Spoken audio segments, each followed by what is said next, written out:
Welcome to the Animation Station Podcast, your home for discussions and debates about all things animation.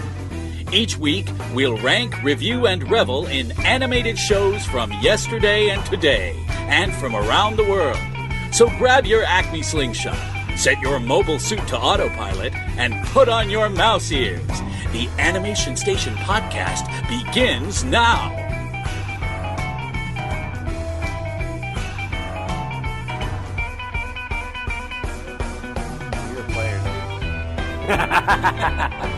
Great wallpaper. So yeah, I'm very excited because I haven't seen it since it was in the theater, and I saw it twice in the theater. But I've been craving. Oh yeah, you saw it again. I've been craving some Kubo, and with all the Oscar race talk, I have Zootopia, which I can watch. Now I have Kubo, which I can watch.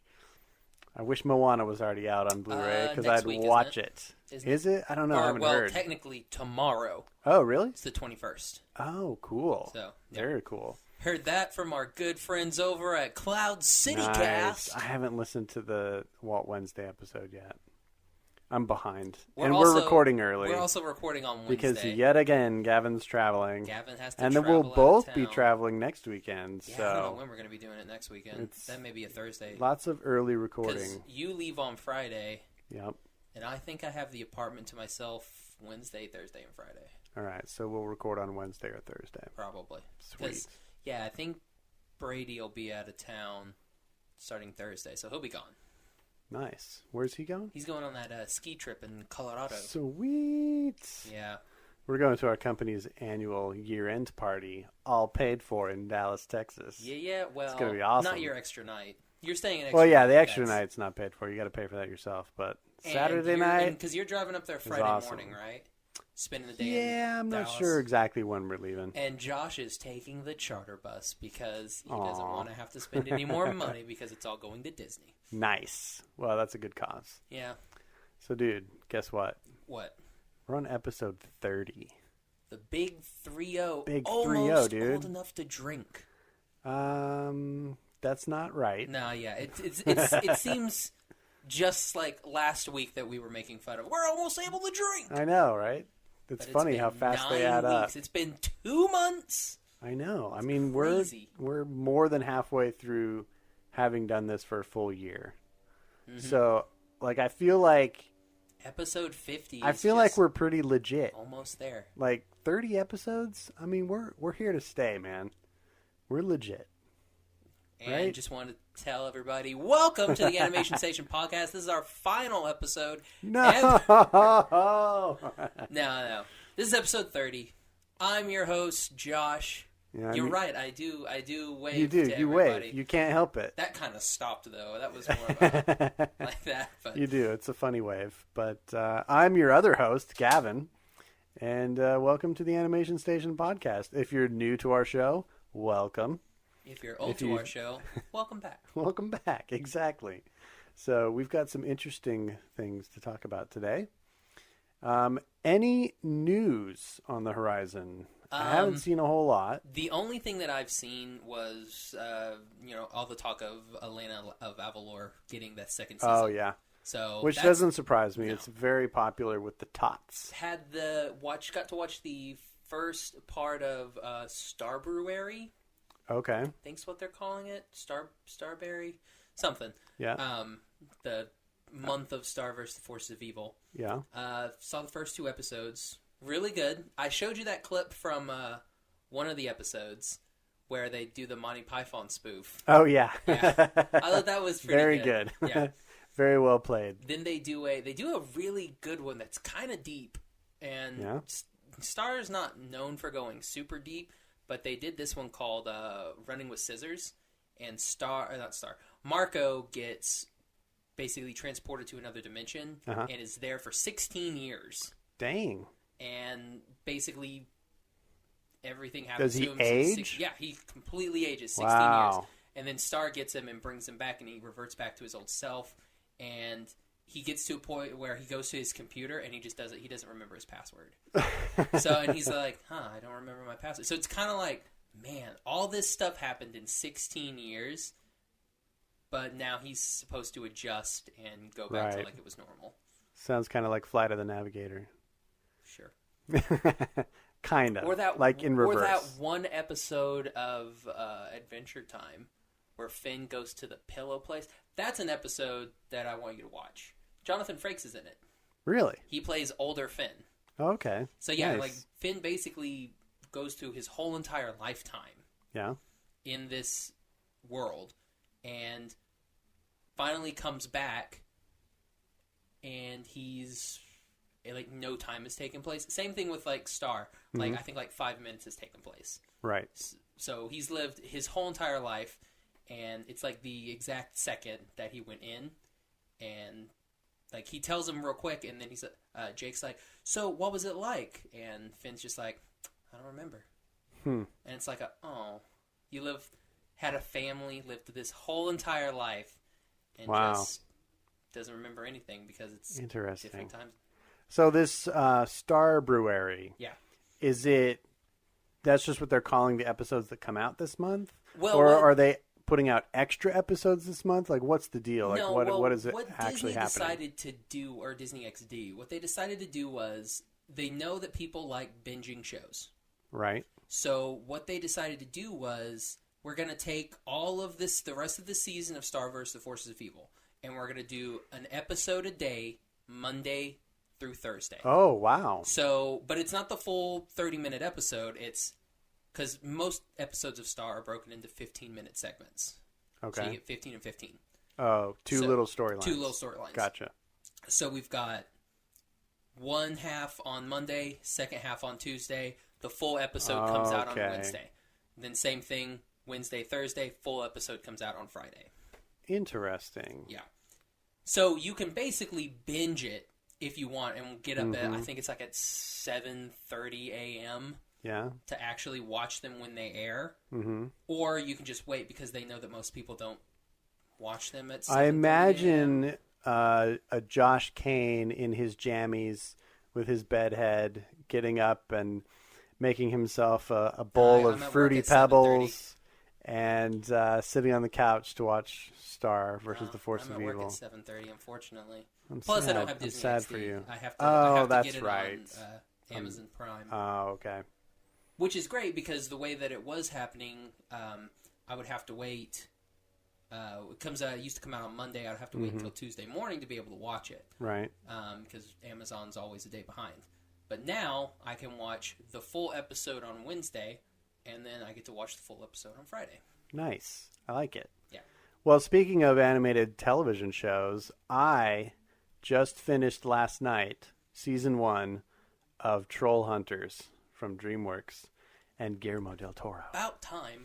I know. It took me a while, but it's just because I've been busy. I think I watched the last 6 episodes last night. Once that final once you arc get to that ramps up, you can't stop. It ends on such an epic note, and I was just more gripped with every episode as it approached the finale. Wow, they did a great job. You know, there are a lot of people that have had a hard time staying with the show. You know, we talked about it with our pals over at Cloud City Cast, and you know, they started and then stopped. And I can see reasons for feeling like the middle segment of the show kind of lagged. But a lot of it is set up for this final 5 or 6 episodes. Once you get there, oh my gosh, if you don't already love the show, those last 5 episodes will lock you in, man. I think they did an amazing job. I think they even poured a lot of their animation budget into that final sequence because the animation, to me, even got better. And it makes me even more excited for the announcement of season 2 because I feel like the animation budget has to go up because I feel like it's been really popular.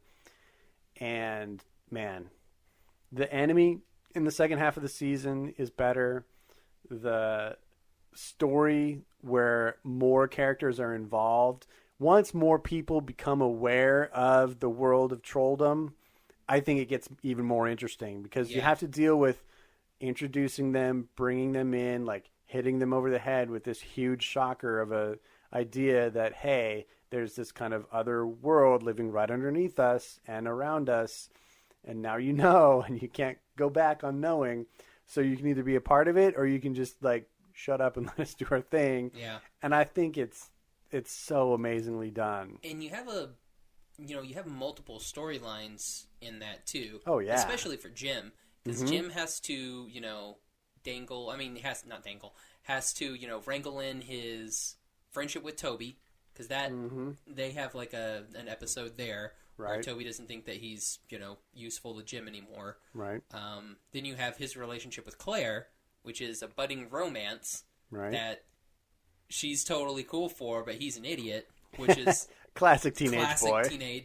And then you have everything that's going on with Blinky, because Blinky, spoilers for the show that came out 2 months ago, Blinky turns human, and so you have like a father relationship with Blinky in the human world. Yeah. You have everything that's going on with Arg. Oh, it breaks my heart, man. Breaks my heart. I'm so worried about Arg. Oh, he's gone. He got turned to stone. Did he get crushed too, or did he just get turned to stone? I can't remember if he got broken.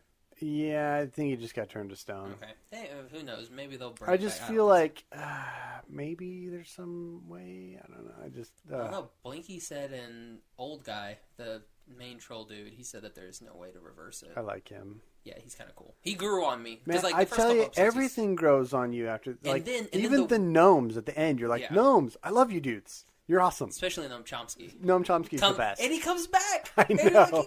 And he does the little game of charades with them when they're trying to guess what the heck the message is. And then Jim has that whole entire... Because he's got an arc with... I can't remember the principal's guy. What's his name? Strickler. Strickler. He's got that relationship with Strickler where... Yeah. Which friends becomes... turns into enemies that turns back into friends at the end. Yeah, it's got a weird balance at the end where it's like, as an audience, you kind of feel sorry for him, but you don't want to. And I was I was on his side. Like, it's weird, man. Like, I get it. He just wants to do everything for the changelings. He doesn't care about doing all this stuff. He did evil things against other people. Yeah, but it's all to help the changelings. So he's trying to help his people. And then you have everything that Jim goes through with his mom. Yeah. And that's some emotional roller coaster stuff. Yeah. Man, because as a mother, they tell so many stories. Yeah, as a mother, hey, they tell so many stories. I had Tamagotchis and Pokemans and stuff. Yeah, you're so motherly. I am. Yeah, they do tell so many stories in it, and by the end, it's like this rather large tapestry of characters and storylines coming together toward the epic finale, which is a straight up cliffhanger. That fight in Troll Market. Yeah, is so cool. It's so awesome. I agree. The things that Anger Rot brought to the show when he comes on the scene in the second half of that season, awesome. So cool. I really enjoyed it, man. I recommend it for anybody who likes animated TV shows. To me, it's totally watchable. I get that there's some cheesiness and some corniness and some really kiddish things about it. But to me, it just feels almost like a classic 80s monster movie and has that kind of fantasy feel of a kid adventure in a small town and, like Goonies or movies like that. And I don't know, maybe because I'm of that era, it's nostalgic for me, kind of like Monster House was and other movies we've talked about on the show like Paranorman. Mm-hmm. They kind of all fall into that same realm, and this is just one of the same, and man, I think they did a good job with it. So what would you rank this out of 5? That's tough, man. I didn't even think about rating it. As a TV show that's animated, it's one of the best I've ever seen. I'd give it at least a 4. Okay. I'd want to think about it. Yeah, I'd want to think about it a little more, but right now I'd give it a 4. So like preliminary 4. 4, okay. Yeah. I'll think about it. See, I want to give it a 5. I really do. But there's parts that I don't like. Yeah. And it's called Toby. And Blinky. Oh, see, Blinky is my guy. I like Blinky. I love Blinky. There's parts where I like Blinky, but there's a lot of stuff, especially in the first bit. The second half of the season, he's tolerable. Yeah. Even though he's human, he's still tolerable. He's only a human for like 4 or 5 episodes, though. Yeah, which was half of that arc of the season, because there's only 12 episodes. There's more than that because there's 26 total. Okay, there's 13 episodes. Yeah. So that's still And I actually think the second half is longer because I feel like the first half wrapped up around 11 or 12. Yeah.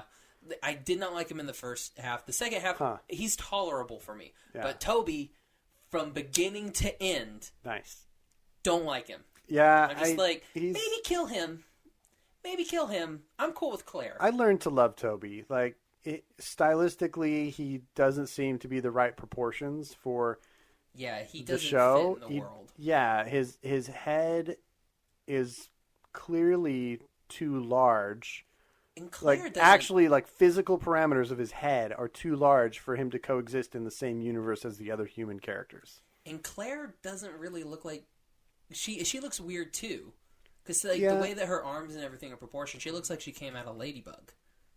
I'm not familiar with that one, so I can't. I mean, I know it's on Netflix, so characters. I think I might actually give it a shot. Oh, cool! Because they put the first season up on Netflix. So. Nice. Well, maybe we should do a larger segment for this later. Maybe when season 2 comes out, we do a full review of season 1. I like that. But we could talk about it forever. But I kind of want to move on to other things, specifically the movie of the night. Gavin, take it away. This one's you, bro. No, before we do that, let's do it at the end. Oh, you want to do this at the end? I want to do that at the end. Yeah. Okay. I think that'd be a good way to wrap it up. Oh, okay. I like that. So, special new segment at the end of the episode. Stay tuned. I have to come up with a new blurb. Josh, we watched a movie just now, and for me, I knew this was going to be a test for you. It was going to be a struggle. It was going to get real on the couch tonight. And I'm very proud of you because I did not see you pull out your phone. I may have missed it, but I didn't. I forgot where my phone was. That's fair. But this is a very unique type of animated film that we watched tonight. It's not like anything I've ever seen, and I'd be willing to bet it's not like anything you've ever seen. The movie that we're talking about tonight is from 2009. It's an Australian animated film, and it's called Mary and Max. This is a film that went around the independent film circuits in 2009, 2010, 2011. It won a lot of awards on those circuits, and I don't actually remember how I became aware of it, but I did become aware of it, and I watched it, and I was just somehow gripped by this movie. It's a stop-motion film, and it's like a traditional claymation type film. All of the sets are handmade, all of the props are handmade, all of the characters are made out of clay, and they look it. It's got that very tactile, handmade feel to it. So there's an appeal on that level for me because I love stop motion animation and I love claymation. I think it looks great, and I like Wallace and Gromit, which we've talked about many times on the show, which is very similar. So anyway, this is an Australian film. How many Australian films in general do you even know? Kangaroo Jack. That's not Australian. Crocodile Dundee.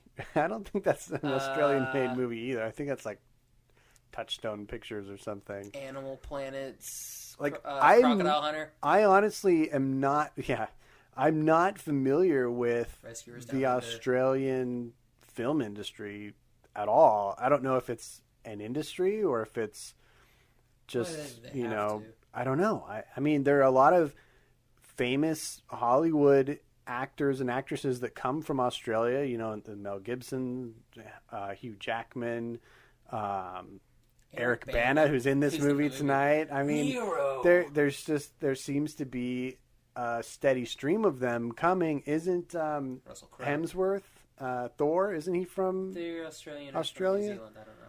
Well, yeah. So there's this steady stream. So they got to be coming out of some industry, right? I don't know. All I'm saying is that pumping them out. I just don't know the Australian film industry. They just and emerge so from the outback. when a movie like this comes out of left field, quite literally, I'm surprised by it. And this was made by this filmmaker named Adam Elliott, and he basically directed, wrote, and designed this whole movie. I mean, this is basically, not to throw the rest of the crew under the bus, but this is kind of a one-man production. He seems to have put his fingers literally on every piece of this film. And I find that quite impressive because it's a full-length feature film. I'm sure you felt like it was 4 hours. Oh my gosh, it was so long. But it's a different type of narrative. At the very beginning when this movie opens up, it says based on a true story. That's pretty loosely true. So it's basically based on, he has had a pen pal himself in New York for like 20 years. And he's kind of based this story on the experiences he's had with this pen pal. So on that level, it's based on a true story. But he comes up with this new... based, you can pretty much get away with anything. Inspired by or based on... I think Gods of Olympus is based on a true story. Right. Because there is a place called Greece.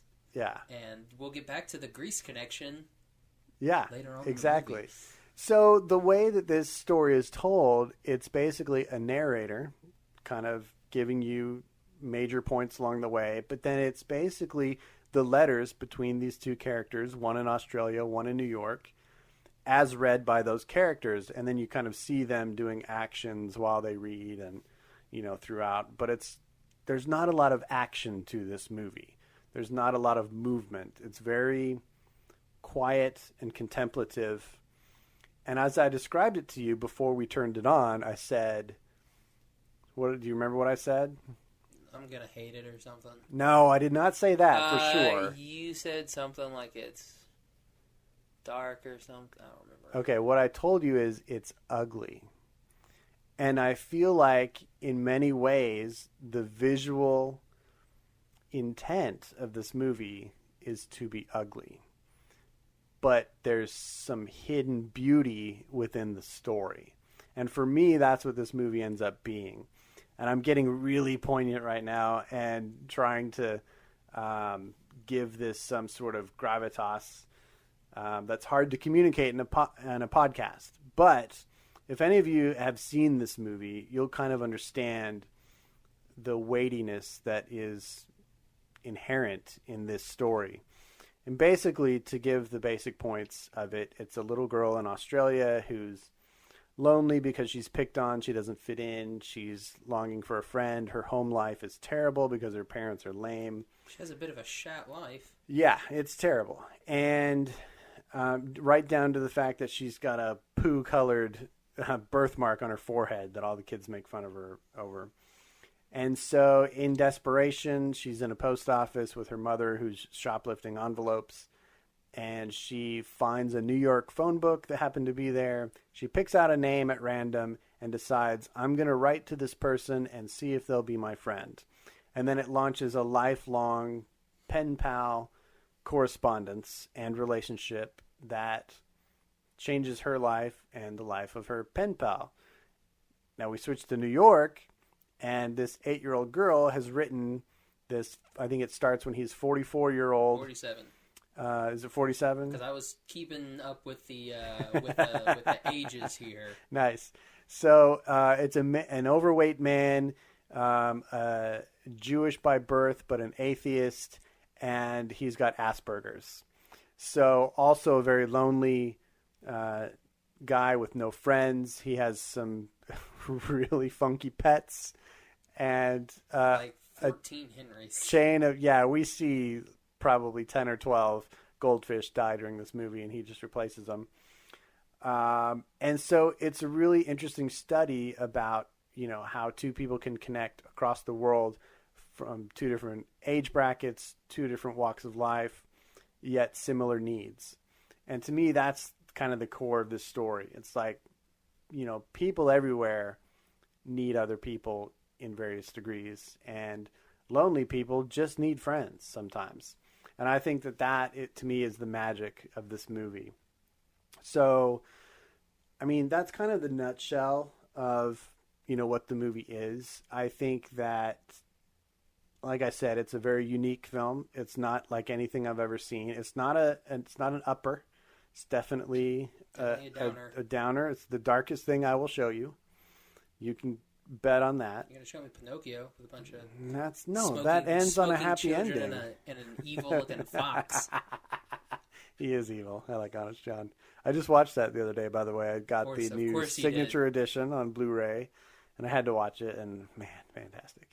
Anyway, so Josh, I know that this is not your type of film, but I would like you to give me your critical opinion of Mary and Max. I hated the animation. Okay. That was because why? Like I said, okay, we've talked about stuff like this. Sure. I'm not really a fan of dingy, grimy looking stuff. Mm-hmm. And this was a very dingy, grimy looking type movie. Super dingy, grimy. I'm not a fan of that. Yeah. I like stuff that's clean. I tend to agree. Except if it's my room. My room can look like garbage. I don't care. But duly noted. It doesn't look awful. I just threw that bottle cap on the floor. So what about the 5 other next to it? There's not 5 other. Don't tell them things. I also have 2 cans of gold spray paint. Yes, you do. Because, Because you got to have that on hand. Yeah, why not? If anybody wants a can of gold spray paint, call me. But the story was all right, but then they just started throwing stuff in there that was like, how can we make this sadder? All right, let's take this. Let's kill her dad. Okay, we'll kill her dad. They did compound the sadness. And then it was like, how should we do this? How about we have her mom drink formaldehyde? That'll work. Mm-hmm. That'll be great. Yep.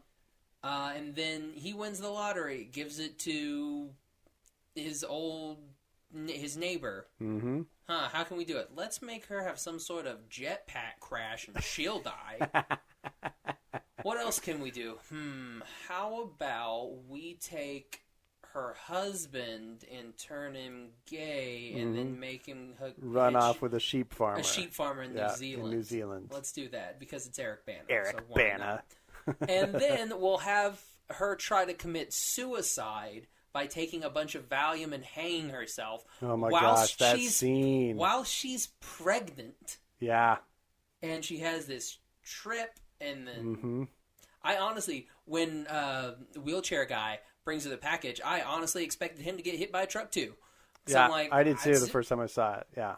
And then, because they kill a mime for whatever reason, then he chokes some poor beggar person. Yeah. Some roustabout. It's a rough story, and man. Then she gets the very end of the movie. She's got this ugly kid, which, sorry for your luck there. I mean, yeah, it was pickled in sherry. Yeah, it's pickled in sherry and Valium and has a poo birthmark too. Mm-hmm. Then she goes to his house, listens like, oh, they're playing the nublets, whatever. Yeah. And then goes in, and he's been dead since the morning. Yeah. Congratulations. Yeah. What a garbage, stupid... Hey, life isn't all happy endings, man. Yeah, I got that. I've watched plenty of anime. Life is not happy. But there's more... And we see all the fish die. Yeah. Goldfish die, man. They don't The only thing I liked about that was he was Jewish. That was about it. Philip Seymour Hoffman was great. Unbelievable. The voice acting that he does in this film. The first time I watched it, I didn't know who it was going into it. And then when the credits rolled and I heard that it was him, or I saw that it was him, I couldn't believe it. I mean, I've always loved him, and I'm sad that we won't get any more Philip Seymour Hoffman because I think he's incredible. But, man, what he does in this movie is unfreaking believable. He's so good. Now, you talked about the dingy, grimy look of it. Did you happen to notice the difference in color palette between the Australian scenes and the New York City scenes? Well, yeah, the New York City scenes, they were kind of dark. Like there was a lack of color. Right. Well, there's a lack of color on both ends, and what they do, Mary Daisy Dinkle, the girl, her favorite color is brown. And so all the Australian scenes are cast in brown and white. There are the odd color here and there, like a red. Once in a while you see a green or something like that, but it's really just brown and white. And then in New York, it's all black and white. And I think, if I remember correctly, there's I don't know if I'm remembering this right, but I feel like I've heard that people with Asperger's are more prone to color blindness. I know that they're blind to interpreting a lot of things like facial expressions, and they talk about that in the movie.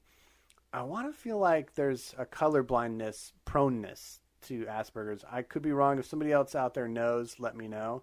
But I feel like that was kind of what they were portraying there. Well, if not, then I would say that it's just the stark, lonely existence is what's being portrayed by the black and white. Even when she gets there at the end, she's still brown and white. Color, yeah. And when he sends that box to her, that box is all it was all gray and white. Yeah, I thought that was a nice touch. So when she opens that package, and I think when she sends him stuff like I know the koala wrapper that she sends him, like that stuff does have that brown tinge to it. And I would have to check. I mean, I'm never going to watch it again. But if we were to watch it again, I would be interested to see if the stuff that he sends her is still in black and white when it's in Australia. Yeah, I think it is. Okay. I know that definitely that last package is, and I think all of them are. And I just think that's an amazing artistic statement to really further show you that they're from totally different worlds. And the fact that they can make this connection, which is tenuous at times, but ultimately it's this lifelong connection that they have, it's pretty amazing. And yes, when she shows up at the end, she finally sees him after like 25, 30 years of corresponding. He's passed away that morning, and she just sits next to him on the couch just to be with him, because that's all she gets at the end. Part of me was like, yo, call the cops. I mean, they want to call an ambulance. Yeah, I figured she probably would call the coroner at some point. But then she starts looking around the apartment and seeing all of the things that she had sent him over the years that clearly meant something to him, because he had very little in there. But what he did have was prominently displayed her little vial of tears, which she sent to him because he told her he couldn't cry. And then the fact that he had laminated and pasted all of her letters throughout the years up on the ceiling so that he could lie back and look at them all. And he's on his couch dead, his neck is craned back. So he's basically looking at the ceiling, and he kind of has a smile on his face. And it's heartbreaking. It's bittersweet for sure, but I think there is some sweetness there. And to me, I just find this such a bold statement, and it's a very brave movie to make. I can't imagine a lot of studios and animators that would be courageous enough to put this out there into the world and say, check it out. This is a story I want to tell. This is how I want to tell it and portray it. And it may not be the prettiest thing you've ever seen. It's not Tangled. It's not, I feel a slick DreamWorks movie. That stuff, if that, like, when it comes out overseas, like, that's where we get all these, like, these type of movies. Yeah. These thinker, like, animation movies and stuff like that. Yeah. But we don't really get that much here. I know, and it makes me a little sad. There's some stuff that I've seen, but, yeah, it's just like we don't, it's just something that doesn't really happen. Yeah, over here that much. We don't get what we would call art films out of the domestic animation studios. I guess maybe Fantastic Mr. Fox. Yeah, when you get a fab director like Wes Anderson involved, you're going to get something that's a little off center, which I like. I like a lot of what Leica's doing, because they're approaching this field, especially when you get to a film like Kubo. That's not like anything we see with American animation right now, and I appreciate that. And you're right, you make a good point that these are the types of things we see from other countries, either Europe or in this case Australia.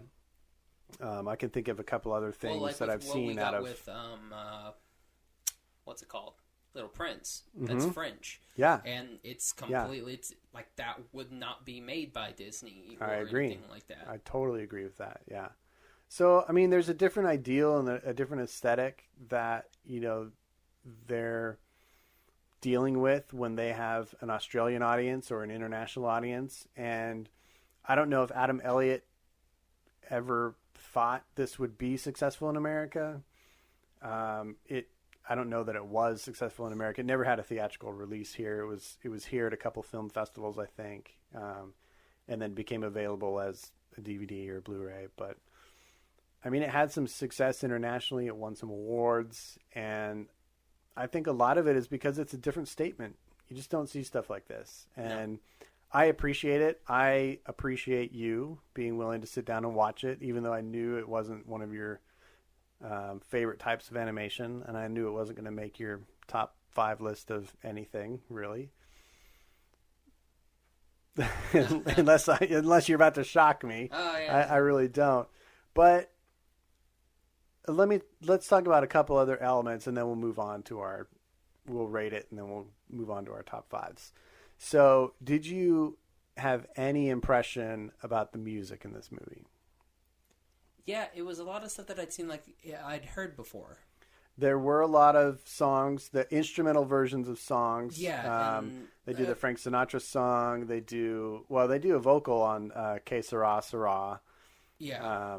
And yeah, there's a like, lot of other stuff too, like other little like tunes, little melodies that you've heard. You hear, yeah. like, I've heard that before. Yeah. Like, which I guess is totally fine because I mean I'm sure they're probably what's it called? Public domain. Yeah. Yeah. So I guess you can just use those. Yeah, even if they're paying royalties, if they're just doing instrumental versions, I think those royalties are less than if you're actually doing the recording of Frank Sinatra or something. But yeah, I think they did a really good job with the music. It's really smart. It carries each scene the way it's supposed to. I just think everything about this movie is so intelligent, and I think the music is one of those things. And then I think the voice acting's phenomenal. Yeah. I think everybody in there this. Is. I mean, there's not a lot of it, but I think the narrator does a great job. That was Barry Humphries. I think the narrator's great. I love Philip Seymour Hoffman as Max. It sounded like if it was a not super, comical Monty Python skit. It's like a long Monty Python movie where it's like Eric Idle or something like. Yeah, it kind of had that narration feel. Yeah, because he would deliver some stuff, mm-hmm. and it would kind of be a little bit funny, but then it was serious the rest of the time. So it was really weird. Yeah, but I mean, the narration was probably my favorite voice in the whole entire, mainly because you hear him more than Philip Seymour Hoffman. Yeah, I mean, I like Philip Seymour Hoffman, and then Toni Collette as the grown-up Mary. I thought was phenomenal. I like the little Mary mispronouncing everything. Yeah, she was funny too. That was kind of cute. Yeah. So for me, I think this movie has a lot going for it. It's a surprise pick from me because you know that my highest criteria for animation is aesthetics, and this one is almost intentionally ugly, like I said before. So, do you want me to rate it first, or do you want to rate it? No, you rate it second. I'm gonna give it a 2. A 2? 2. I'm surprised they got a 2. Honestly, because I didn't want to be super mean and give it a 1. It's not about being mean. It's about rating it how you think it's rated. Have I given anything a 1? I think you did. I gave something a 1. I feel like you probably did. I think we both gave something a 1. What was it? Secret Life of Pets? I think it may have been Secret Life of Pets. I think it might have been. Yeah. We were both really disappointed by that. Well, see, it comes down to the point where if I had to watch either Secret Life of Pets or Mary and Max, I would have to choose Mary and Max just because nice the narration, and there were some funny bits in it. Yeah, I actually giggled at a couple places, like when the in fish this movie. Is jumping out of the window after that fly, and the like all of the captions on the tombstones, like that poem was pretty good. Yep. And then the whole bit with here lies something, she was Mary, was killed by Sherry. Yeah. And then whatever with her dad, it's like... something from the hills of something, Onia, and died of pneumonia. Yeah, it's like, no, that was the grandpa. And the dad was like... that's right. He lies in this mound because he drowned. Or something like that. It's like, it's stupid little humor. Right. But yeah, I don't remember laughing at all in Secret Life of Pets. I was just waiting for that. And it was supposed to be a comedy. It was apparently a comedy. Yeah. So yeah, I'll give it a 2. 2 all dippers. Right. Well, because basically the same thing as Peter Pan. Oh my gosh.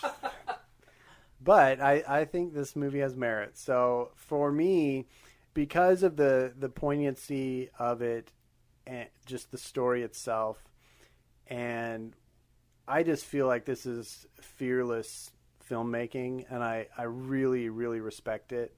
I love that somebody was willing to create this movie and do it exactly as I feel they wanted to do it. Don't act like you're going to bolt out of the room when I say this. Chair if you go to 5. I'm not going to. I'm going to give it a 3.5. Okay.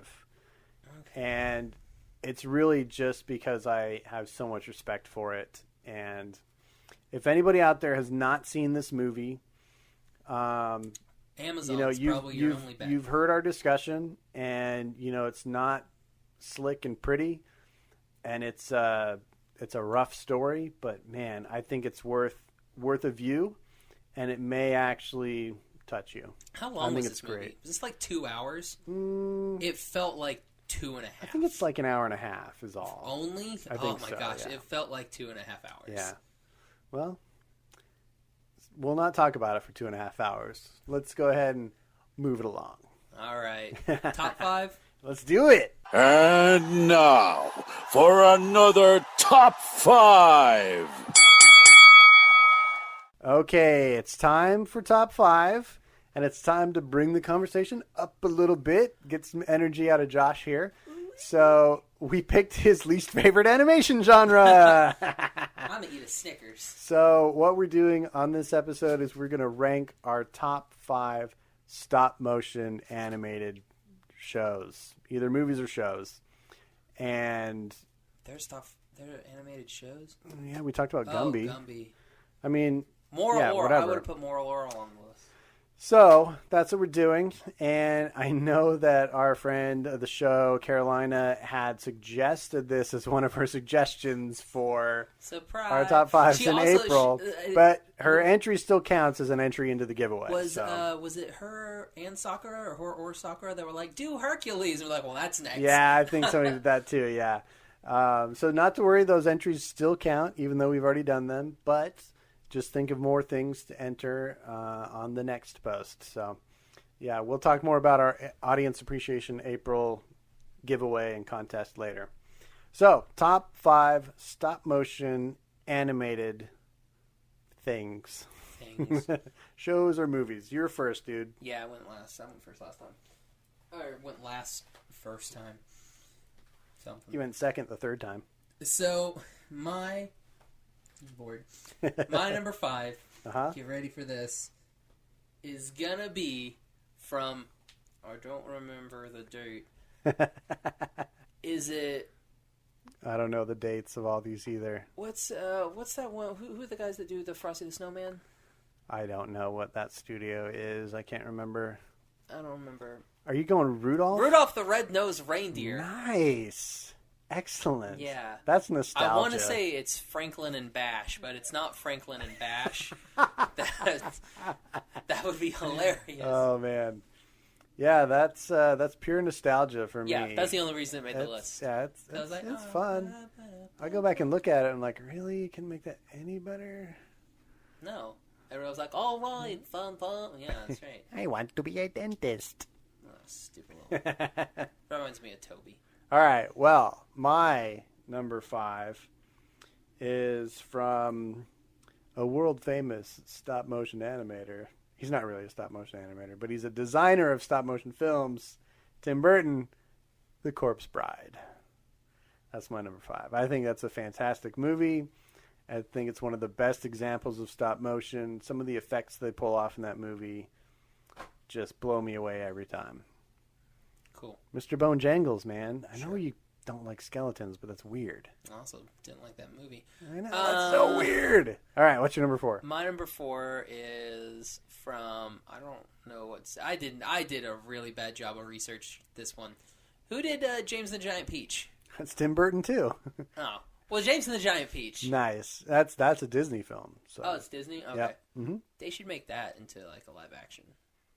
No, I'm done with all the live action, man. Did I tell you I finally watched The Jungle Book?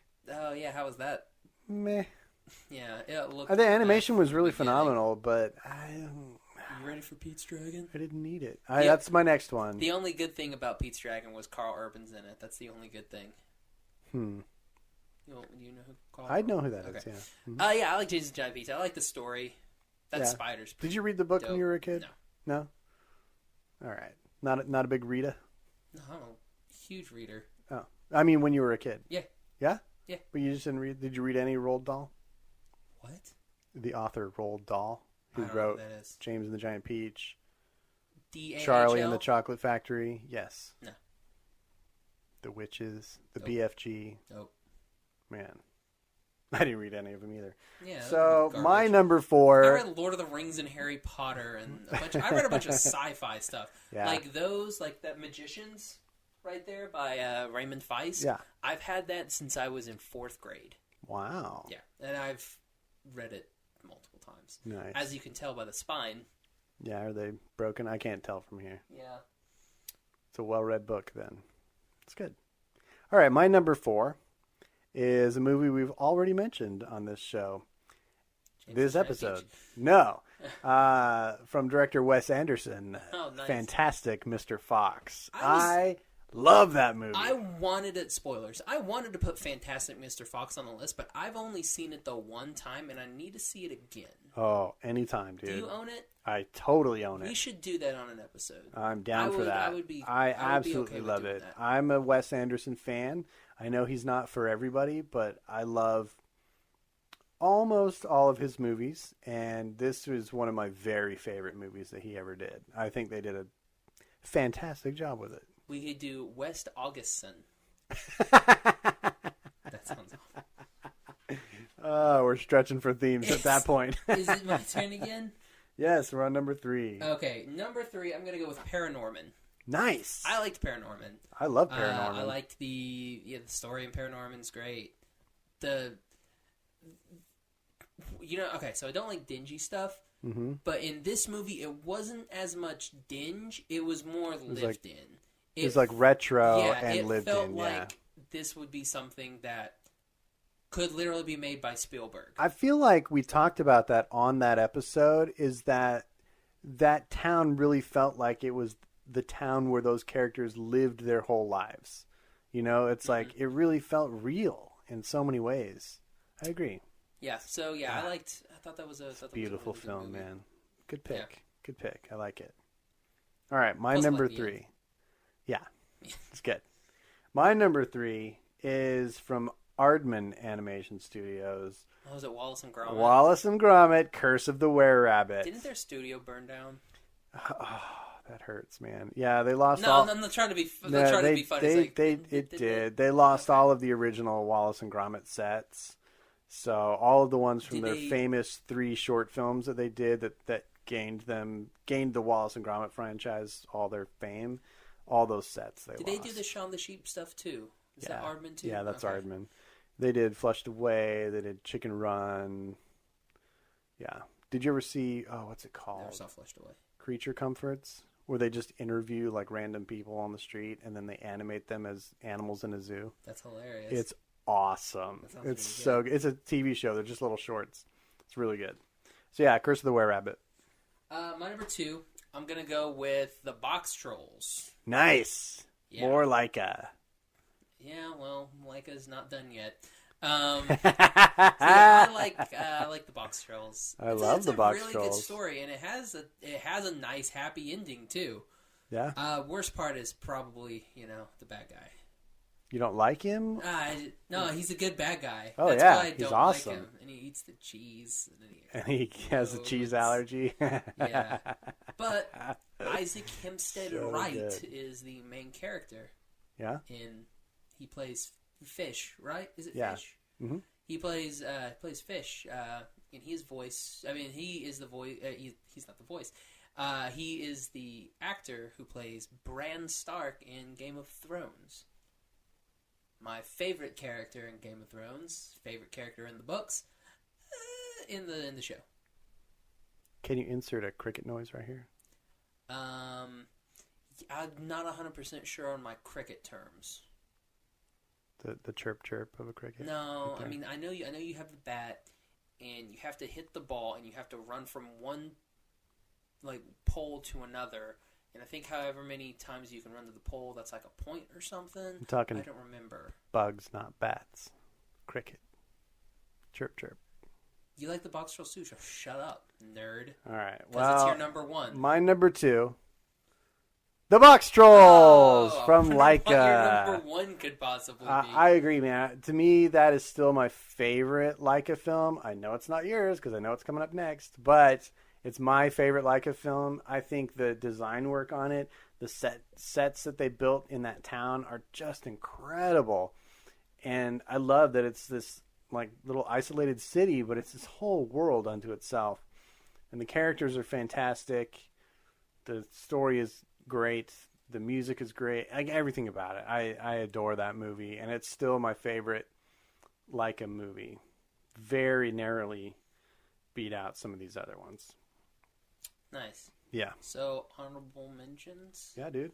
Do you have any? I'm impressed that you have this many stop motion pieces that you like. Because I know it's not your bag. I'll put Fantastic Mr. Fox in there, nice. Just because. I mean, I just need to see it again. Yeah. More Oral, which I kind of little bit explain on what that was. That was pretty good. Well, Robot Chicken. Oh snap! Robot Chicken would have been fantastic to put in there. But I didn't. You know, it helps if you come up with your list more than 2 minutes before we start the show. Just saying. So do you have any other honorable mentions? No. Okay. Well, I have a few because I love stop motion animation. First off is Frankenweenie, another Tim Burton film. You ever seen that one? Nope. Oh, it's fantastic. Maybe that'll be our Spooktober Part 2. Yeah, I think that because that one I wanted on this list. The respooking this year, in 2016, in 2017, it's going to have to be. Can we call it the Spookening? Sure. Spooktober 2. We can the certainly Spookening. put that on the table as an option.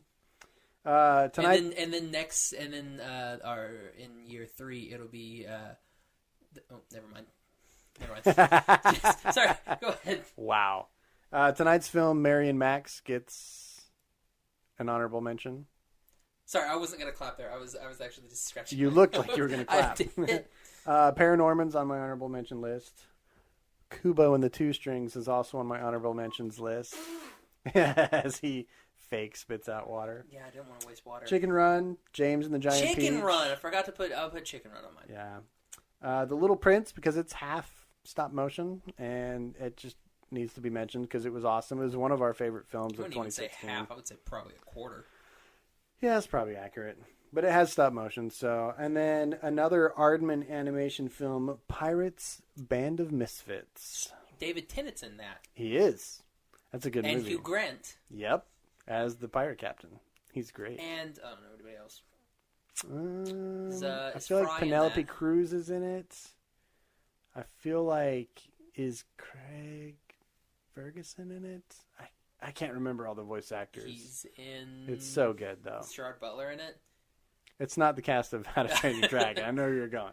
So those are my honorable mentions. Is Jay Baruchel in it? Bring us your number one, my friend. My number one is Kubo. Kubo and the Two Strings. See, I thought Kubo was going to be your number one.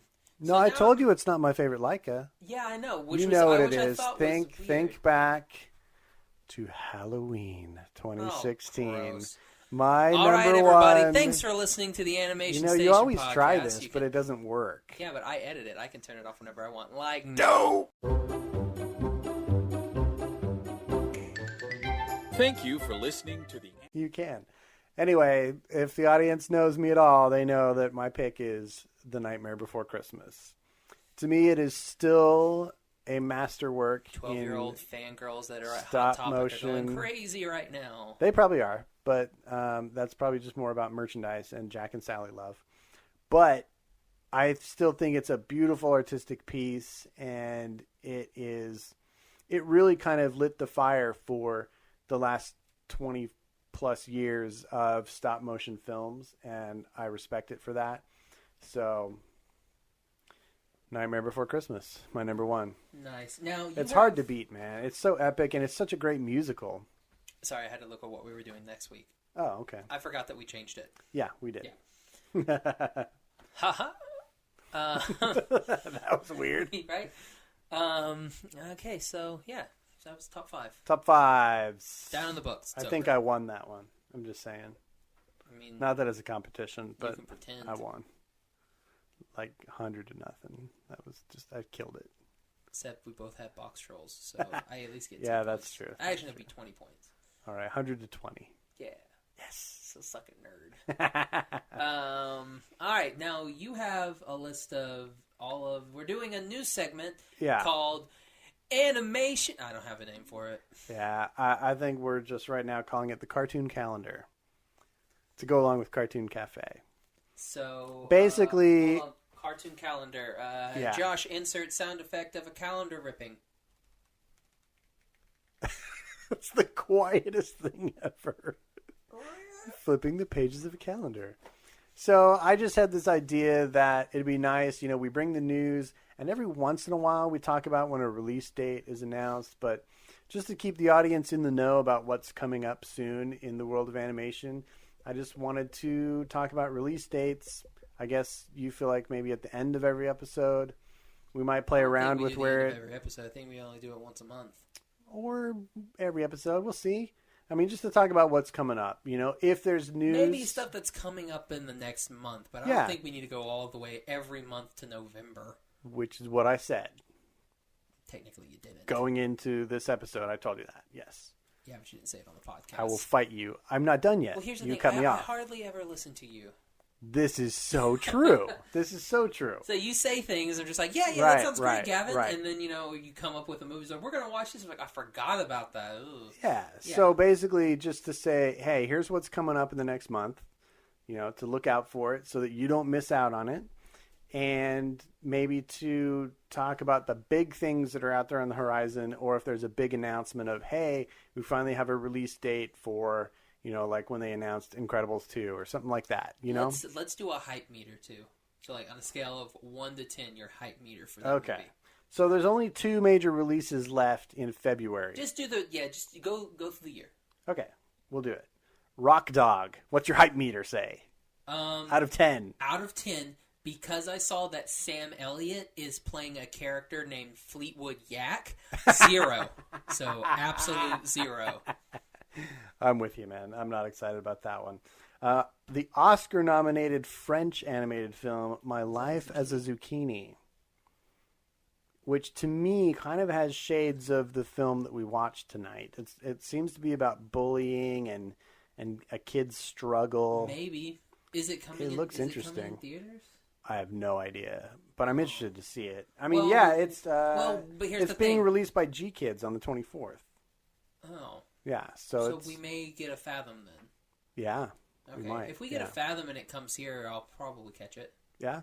I want to see it. I mean, but the it'll problem come with to like living in Netflix or something. But the problem with living in Oklahoma is we never get anything.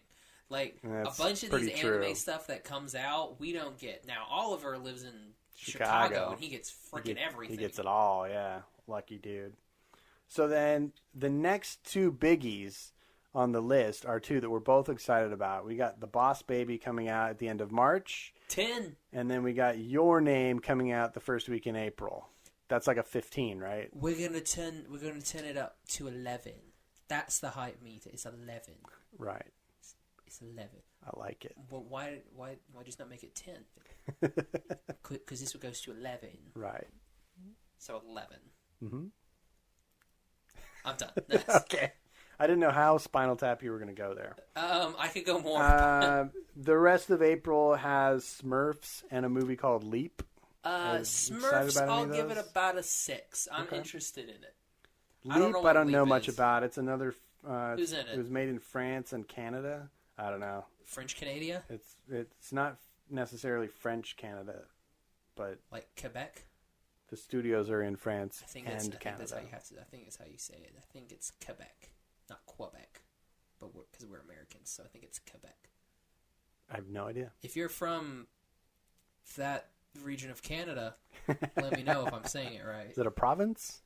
I don't know how Canada works. District? A state? I think it's a state. It may be a province. The province sounds good. Man, they're our closest neighbors. We don't even know them. I also don't know Mexico, so true.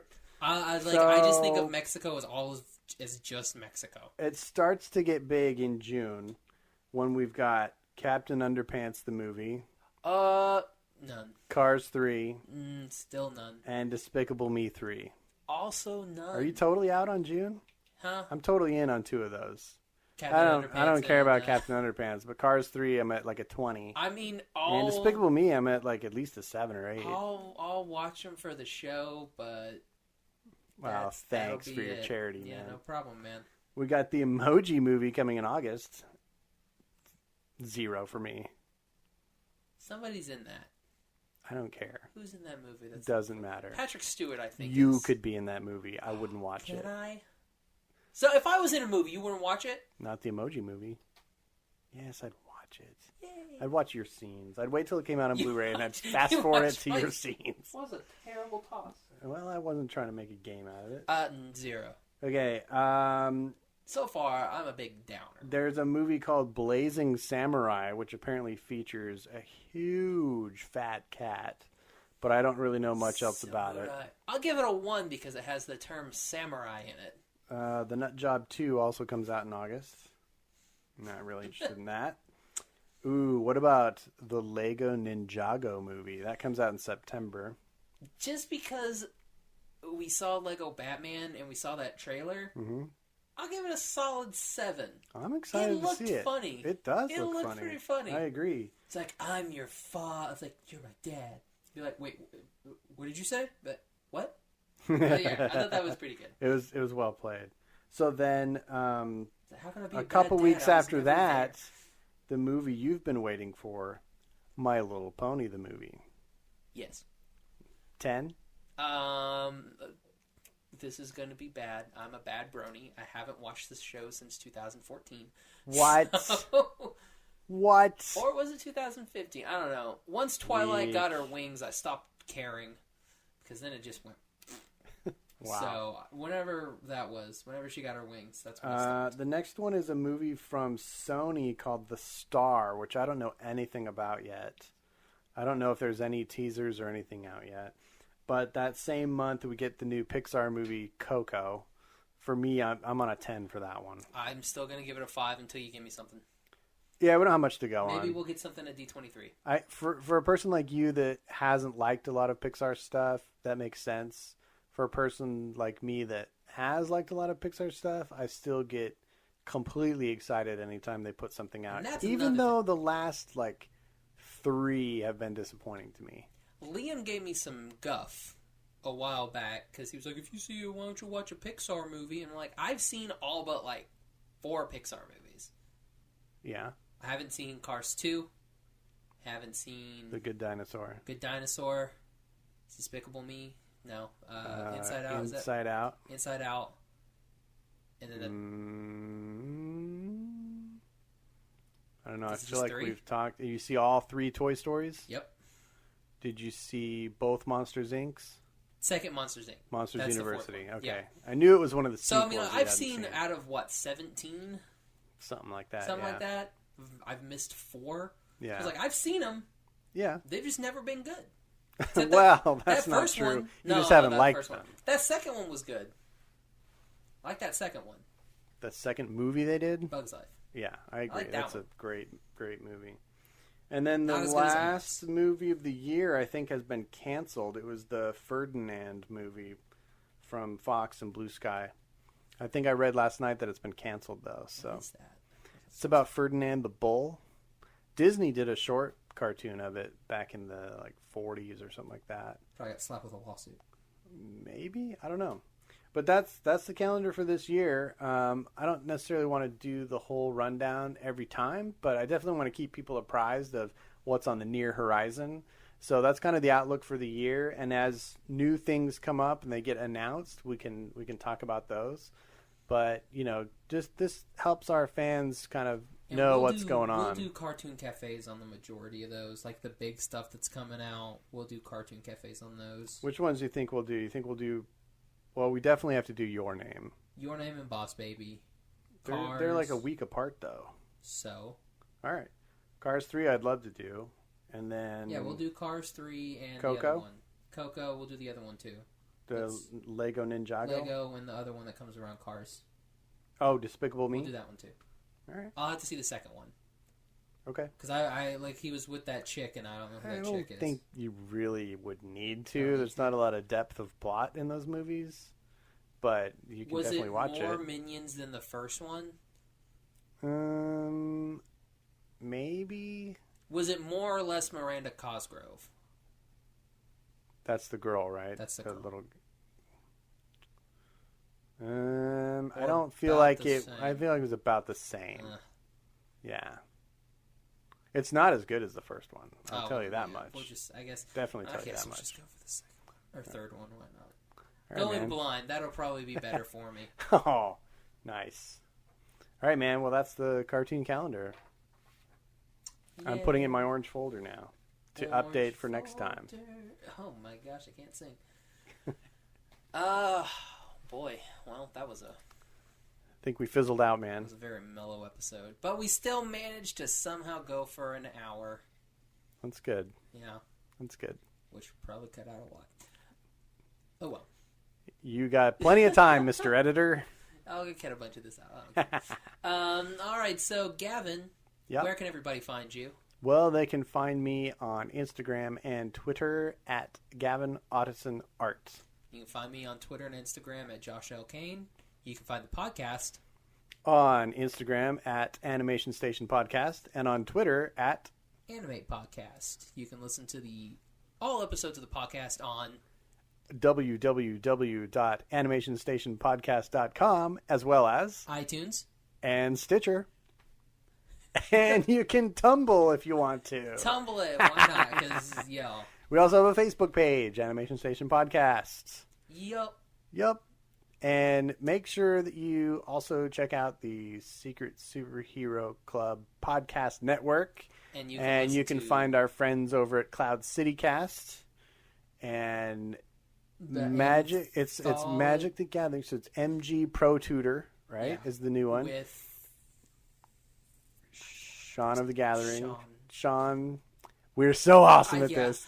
And then getting into comics with Tim Page, which we hear there's a rumored comeback, and that might happen. We don't know. I would like to have awesome. Tim on, and we just talk about DC comic to comic movies. Comic to animated stuff adaptations, like the Batman series and the Justice League stuff. I think that would be a good episode. That could be fun. Yeah. Maybe bring Liam on, except he's a curmudgeon and only likes that garbage that comes out of the other. No, he likes some of both, and they're both so well versed. I could definitely sit back and listen because I don't know any of that stuff. Why not? Hey. But yeah, that'd be a fun podcast, I think. And hopefully this episode sounds better. We got some. I think so. We had some tricks on the last one. Oh god, that last one was so bad. We're figuring it out. It sounds like we record Liam and Brittany's stuff sounded really good. Our stuff sounded like we were in a tunnel surrounded by rats that were being eaten by spiders.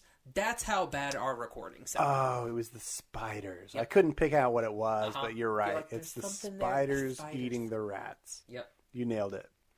Yeah, well, they're the pros. We're just the amateurs trying to figure it out. So maybe hopefully we sound a little bit better like they do now. Maybe one day we'll have 17 episodes a week too. Well, we're getting there. We're adding lots of stuff. So, do we want to mention the Audience Appreciation April? Yeah. Yeah. So click on that post. Yeah, we're going to be posting an Audience Appreciation April post every Wednesday this month. So there's one more left. And basically, if you go to that post, and you can go to the past ones too, you have 3 posts on which you can enter a comment. I would prefer if you go to the current one, though, just because, since Instagram is kind of janky and they delete old comments. Well... Or they hide them. Yeah. I would say put it on the newest one. That way we make sure that we get them. Sure. So basically what we're looking for Audience Appreciation April is you guys pick our shows that month. You pick what we watch. You pick what we rank in our top 5s. And then you spread the love to all your friends. And so basically what we want you to do is in the comments of that post, which you'll see on Wednesday, tell us your ideas for what you want us to watch and discuss. Also tell us your ideas for topics we can rank a top 5 from. And then if you do both of those two things or one or the other of those things, you can get a third entry into the contest by tagging 2 friends. So just do those simple things and you're entered into our big contest giveaway. So for the Animation Station podcast, I'm Josh. I'm Gavin. Stop motion. Made you look. Thank you for listening to the Animation Station Podcast. Follow us on Instagram and Facebook at Animation Station Podcast. Follow us on Twitter at Animate Podcast. Subscribe to us on iTunes. And join the conversation at SecretSuperheroClub.com, where you can connect with our podcast friends, Cloud City Cast, Getting Into Comics, and Shaun of the Gathering.